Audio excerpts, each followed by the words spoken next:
Hello everyone, আজকে আমি তোমাদেরকে জিপসাম কিভাবে তৈরি হয় এবং এটার ব্যবহার সম্বন্ধে বলবো। তো চলো শুরু করা যাক।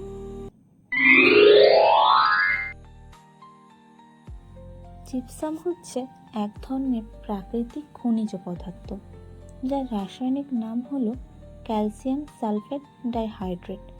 এটা সাধারণত সাদা বা হালকা ধূসর রঙের হয়, খুবই নরম, সহজেই গুঁড়ো করা যায়। প্রাকৃতিক জিপসামকে তৈরি করা হয় গরম করে।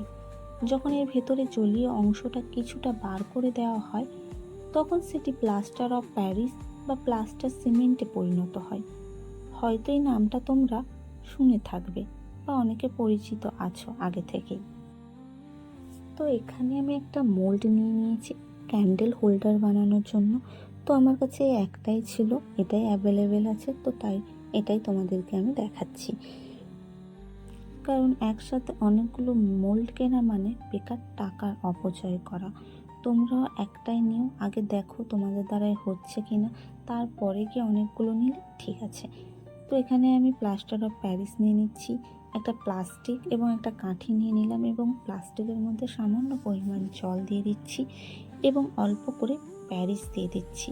এবং অল্প করে করেই আমি কিন্তু প্যারিসটা মিক্স করব, একসাথে মিক্স করব না, তাতে কিন্তু দলা পাকে যাবে এবং মিক্সিংটা ভালো হবে না। তো আমি ততক্ষণই মিক্সিং করব যতক্ষণ না একটা গাঢ় টেক্সচার চলে আসে।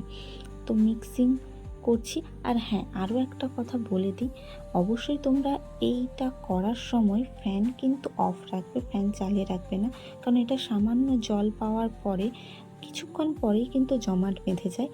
তো তার জন্য অবশ্যই ফ্যানটা অফ রাখবে। এবং দেখো এটা কিন্তু অনেকটাই গাঢ় হয়ে গেছে। তো এবার কিন্তু আমি এটাকে ঢেলে নেব। তো এটাকে ঢেলে নেওয়ার আগে ভেতরে তেল বা ভেসলিন লাগিয়ে দিতে পারো, তাতে কিন্তু তোমাদের ডিমোল্ড করতে ভালো বা সুবিধা হবে, ওখানে জমাট বাঁধবে না। তো এখানে আমি একটু ড্যাব ড্যাব করে নিচ্ছি যাতে না ভেতরে বাবলস থেকে যায়। তো এটাকে ভালোভাবে ড্যাব ড্যাব করে সেট করে নিচ্ছি এবং কাঠি দিয়েও একটু নাড়াচাড়া করে নিচ্ছি যাতে না ভেতরে বাবলস থেকে যায় বা ফাঁপা বা ডিমোল্ড হতে অসুবিধা হয়। তো এটাকে সম্পূর্ণ ঢালে দেওয়ার পরে আমি সেট করার জন্য 20 মিনিট টাইম দেব। ঠিক আছে, 10 মিনিটেও সেট হয়ে যায়, বাট ম্যাক্সিমাম 20 মিনিট ওয়েট করা ভালো, তাতে ভালোভাবে সেট হবে এবং ভাঙবে না, ডিমোল্ড করতে সুবিধা হবে। তো অলরেডি কিন্তু আমার 20 মিনিট হয়ে গেছে। 20 মিনিট পরে এটাকে আমি ডিমোল্ড করব। তো অ্যাকচুয়ালি ডিমোল্ড করা যতটা সহজ আমরা মনে করি ততটা সহজ নয়। আসলে এই প্লাস্টিকগুলো অনেকটাই মানে একটু হার্ড হয়, যেটা কিন্তু ডিমোল্ড করতে অনেকটাই ভয় লাগে। ঠিক আছে, কিন্তু তৈরি করাটা অনেক সহজ, অনেক ইজি।